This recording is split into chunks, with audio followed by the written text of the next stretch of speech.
할렐루야. 반갑습니다. 말씀 나누겠습니다.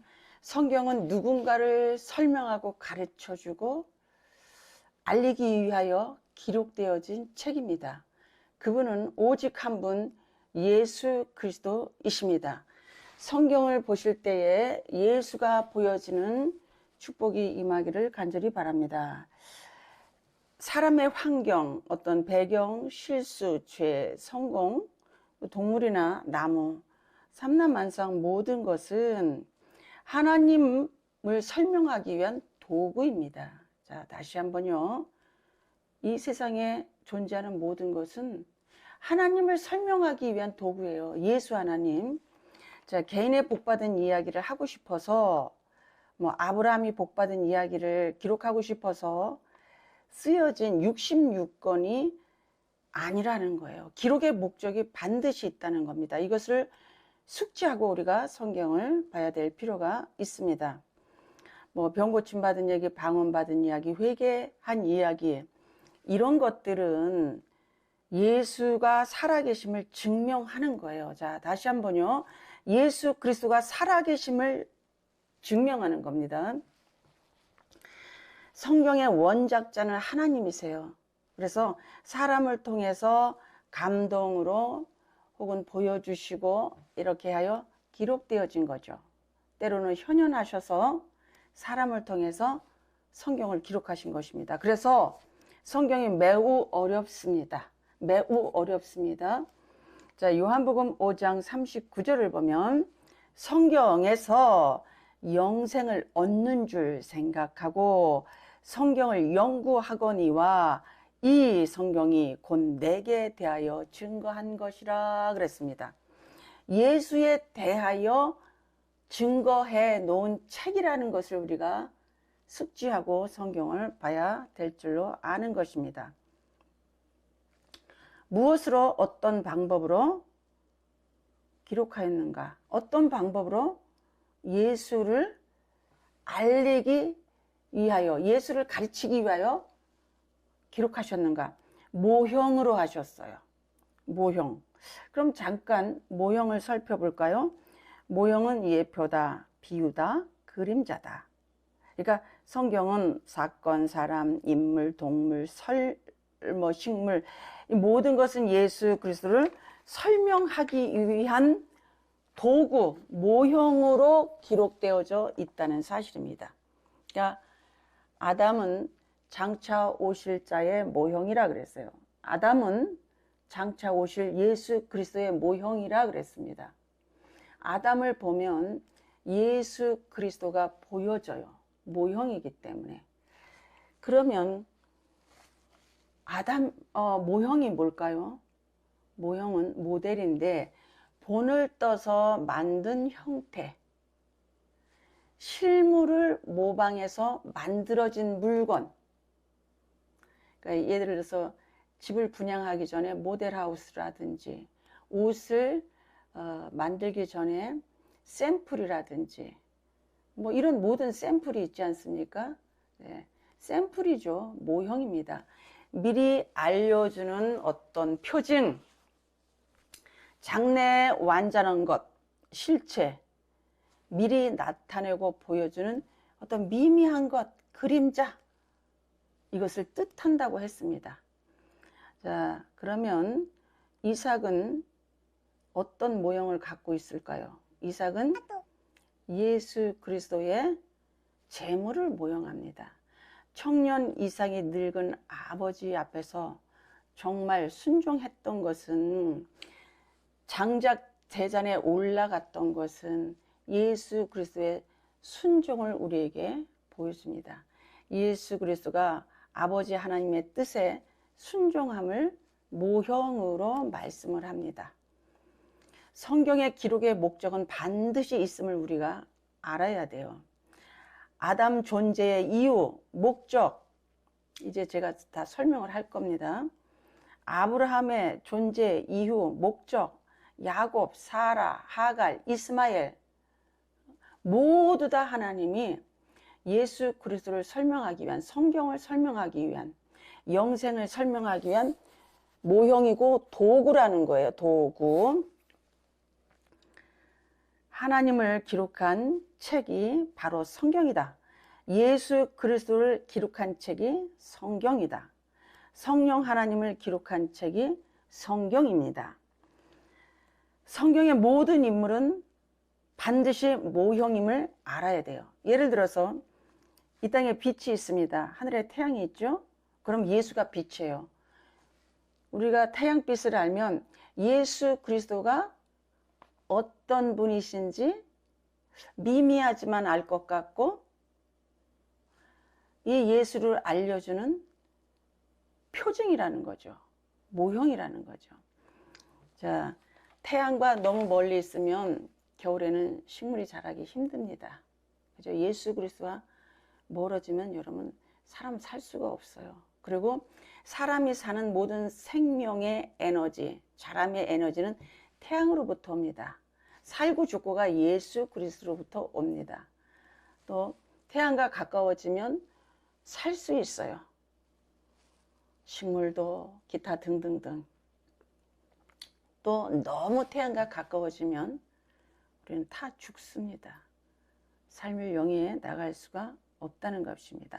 자, 농부가 있어요. 농부는 하나님이 농부고 이 땅에 농부가 있죠. 하나님이 농부는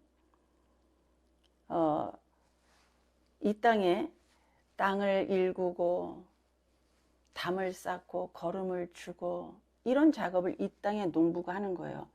그러니까 이 땅의 농부가 하는 것을 보면 하나님 농부가 하는 것을 알 수 있어요. 이 땅에 포도나무가 있습니다. 예표 모형이에요. 이 땅에 포도나무가 있는데 이 포도나무 가지, 그 다음에 포도액에서 나는 포도즙 이런 것을 보면 예수 그리스도를 우리가 미미하게나마 알 수 있다는 거예요. 이 땅에 물이 있습니다. 사람이 생명을 영위하고 살려면 물을 마셔야 되죠. 내 영혼이 살려면 생수이신 예수 그리스도를 마셔야 돼요.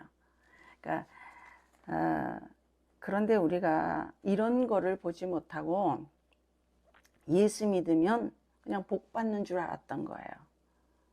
아브라함처럼, 이삭처럼, 모세처럼. 예수 잘 믿으면 오히려가 아니죠. 당연히 여러분 광야 생활합니다. 당연히 내 뜻대로 살지 못한다는 걸 알아야 돼요. 전능하신 하나님이 내 아버지가 되고 난 이후에는 하나님 뜻대로 인생이 걸어가게 되어진다는 사실도 기억하십시오. 전에는 우리가 기도하는 내용이 뭡니까? 하나님께 요구사항이 많은 거예요. 주로 돈이에요. 어느 날 수요 예배를 드리는데 제게 영감이 왔어요. 우리 교회 자매를 보고 하나님은 너의 기도 따위나 들어주는 하나님이 아니야 라고 말씀을 하셨습니다. 여러분 하나님을 좀 아십시오. 예수를 아시기를 부탁을 드립니다. 그런 작업을 제가 이 유튜브 방송을 통해서 여러분에게 하려고 합니다. 저는 오직 예수를 가르쳐 드릴 거예요. 예수를 가르쳐 드릴 겁니다. 자, 모형이라고 그랬죠. 모형. 로마서 5장 14절. 아담은 장차 오실 예수 그리스도의 모형이라 그랬어요. 첫 번째 아담이 있고 두 번째 아담이 있습니다. 첫 번째 아담은 흙으로 만들어진 아담. 두 번째 아담은 아버지 하나님으로부터 오셨고 종의 몸을 입으시고 사람의 몸으로 오신 예수 그리스도가 있습니다. 자, 이거를 좀 비교해 드릴게요. 이 땅의 생명의 시작은 최초의 아담, 흙으로 만들어진 아담이에요. 그러면 둘째 아담인 예수 그리스도의 생명이 우리에게 들어오는 그런 은혜가 있는 거예요. 자, 첫째 아담은 육의 생명을 줬고, 그죠? 둘째 아담은 살리는 분이에요. 영을 살리는 분. 나를 영생하게 하시는 분. 의롭게 나를 살리는 분. 이렇게 되어 있어요. 그래서 아담의 후손들은 누구냐면 하와까지도 아담에게서 생명을 받죠. 아담의 옆구리에서 하와가 태어납니다. 자, 그래서 성도인 우리도 예수 그리스도의 옆구리에서 나는 거예요. 예수 그리스도의 물과 피를 다 쏟고 여자가 태어납니다. 여기서 여자는 교회고 신부고, 이 땅에 있는 모두는 여자예요. 이 땅에 사는 사람은 남자가 없습니다. 왜냐하면 우리가 하나님의 나팔소리 천지 진동할 때에 그랬어요.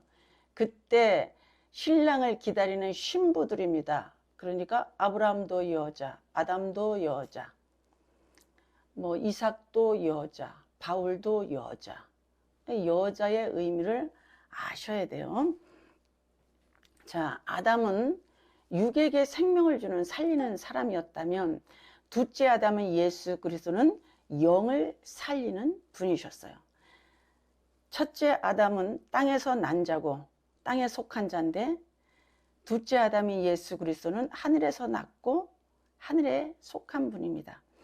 또 첫째 아담은 한 사람의 범죄로 많은 사람이 죽었지만, 둘째 아담인 예수 그리스도는 예수 그리스도가 죽으심으로 많은 사람에게 의롭다 하심의 생명을 주시는 분이에요. 이 아담, 첫째 아담은 최초의 시조 한 사람, 사망을 주는 한 사람이지만, 둘째 아담인 예수 그리스도는 순종하는 최초의 영생을 주는, 은혜를 주는, 은혜의 왕노릇 할 수 있는 그런 생명을 주는 분이지만, 첫째 아담은 죄 가운데 사망하여 사람에게 죄 속에서 왕노릇 할 수 있는 그런 생명을 준 사람이에요. 최초의 불순종한 아담, 최초의 순종한 예수 그리스도가 주는 생명은 영생하는 생명. 그러죠. 그러니까 아담은 예수 그리스도를 모형합니다. 그러니까 아담은 모형이에요. 예수를 설명해주는 모형이란 말이에요. 예수를 설명해주는 도구예요. 하나님이 하와도 흙으로 만들었을 수 있었는데 왜 굳이 아담을 깊이 잠들게 해서 아담의 뼈로, 아담의 살로 채워 넣으셨겠는가? 이거는 영생 구원을 설명하기 위해서 아담이 쓰임을 받는 거예요. 여기서 아담이 깊이 잠들게 해서 갈빗대와 살로 하와를 옆구리에서 취하셨다, 이렇게 했는데, 잠들다 하는 것은 여러분 죽었다는 얘기예요. 죽었다. 나사로가 죽었다. 그러니까 그거는 예수님이 잠들었다. 다른 사람들 죽었을 때 잠들었다. 이렇게 말을 하는 거예요. 자, 아담이 잠들었다고 하는 것은 죽었던 거예요. 예수 그리스도가 교회인 여자를 낳기 위해서 예수 그리스도가 십자가에 달려 돌아가시죠. 그래서 내 살과 내 피를 마셔라. 분병하고 분잔하라. 그래서 떡을 나눠 주셨잖아요. 예수가 깊이 잠들으셨다는 것은 예수께서 죽으셨다는 거예요. 아담이 깨어난 이후에 하와를 보고, 교회를 보고, 여자를 보고, 아유, 이거 내 뼈네, 내 살이네, 내 뼈고 내 살인데 어떻게 여러분 예쁘고 사랑스럽지 않겠습니까? 낳았는데. 자식 낳으면 부모에게 가장 이쁜 존재가 자식이잖아요. 예수 그리스도의 옆구리에서 교회, 사람, 이 여자, 신부가 태어난 거예요. 예수가 성도라고 하는 우리를 낳은 거예요. 아담을 보면 모형으로 예수 그리스도의 구원의 사건을 설명하고 있다는 것입니다. 여러분, 여자는 누구인가? 이 땅의 모든 사람을 여자라고 그래요. 마귀까지라고 음녀라고 했거든요. 그러니까 하나님만 남성으로, 하나님만 남자로. 그래서 신랑, 이 땅에 있는 모두는 여자, 아브라함도 여자, 사라도 여자. 이렇게 되어져 있습니다. 그러니까 좀 이해 잘 하시고 이해가 안 가시는 분은 한 번 더 들어주시기를 부탁을 드립니다. 제가 말씀을 읽기 시작한 것이 한 15년 정도 됐어요. 왜 읽기 시작했냐면 신학대학에서 교수님이 예수 그리스도를 가르치지 않는 설교는 죽은 설교다, 설교가 아니다, 잘못된 것이다 라고 가르치셨는데, 그때 그 말씀하신 것이 굉장히 임팩트 있었어요. 제 가슴을 쳤는데 그다음부터 저는 성경을 읽어도 예수가 보이지 않았어요. 그래서 고민하며 성경을 읽기 시작하다 보니까 예수가 보이기 시작을 했습니다. 그전엔 저도 기도에 집중을 해서, 제가 은사자예요, 여러분. 안수하면 방언도 상대방이 터지고, 예언도 하고, 투시도 하고, 통변도 하고, 안수하면 사람들이 쓰러져서 입신도 하고, 뭐 기타 등등등 병도 고치고 이렇게 한단 말이에요. 그러는데 그 은사가 주는 하나님을 아는 단계는 아주 작았어요. 근데 성경을 보면서 읽은 예수 하나님을, 내 인생을 완전히 바꿔놨습니다. 하얀 것은 종이고 검은 것은 글자인데, 제가 이거를 읽으면서 어떤 고백을 했는가 하면 이렇게 고백을 했어요. 하나님, 내가 이 말씀을 읽었을 뿐인데 내 영이 너무너무 배부르고요, 내 영이 시원해서 내 갈증이 없어졌어요. 내 영혼의 갈증이 사라집시다. 이 말씀을 제발 보세요, 여러분. 기도 중요하죠. 말씀으로 돌아가 주세요. 제가 기도를 굉장히 많이 했습니다. 그 많은 세월 동안 내가 성경을 봤더라면 굉장히 후회스러워요. 기도하지 말라는 게 아닙니다. 또 오해하지 말고 들어주세요. 그 많은 세월 동안 성경을 봤더라면 지금보다 더 깊은 세계로 들어가서 내가 이 예수에 대해서 알았을 거예요. 제가 22살 때 어떤 문제가 있어서 기도를 하는데 밤에 그런 찬양을 주셨어요. 예수도 알기 원하면 크고도 넓은 은혜와 대속해 주신 사랑을 간절히 알기 원하네. 내 평생의 소원, 내 평생의 소원, 예수를 알기 원하네. 근데 나는 예수를 잘 몰랐어요. 기도해서 응답받는 거, 기도해서 조지 물러처럼 응답발이 받는 거, 조주의 어떤 그 음성, 보는 것, 듣는 거, 이게 너무 좋았습니다. 그런데 성경을 보니까 그런 어떤 성령에 주는 우리가 은사라고 하는 그런 표현의 방식으로 내가 예수란 것은 아주 밋밋했어요. 그런데 이 말씀을 알고 나서 보니까 내가 보화를 내 심령에 가졌거든요. 나는 예수를 얻었거든요. 나는 천국을 소유한 자거든요. 하나님의 아들이 되었습니다.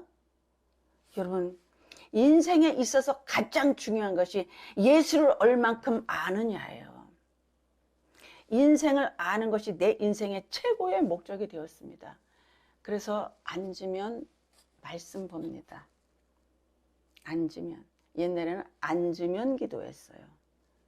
그런데 기도해서 얻은, 알아진 그 예수는 아주 미미했어요.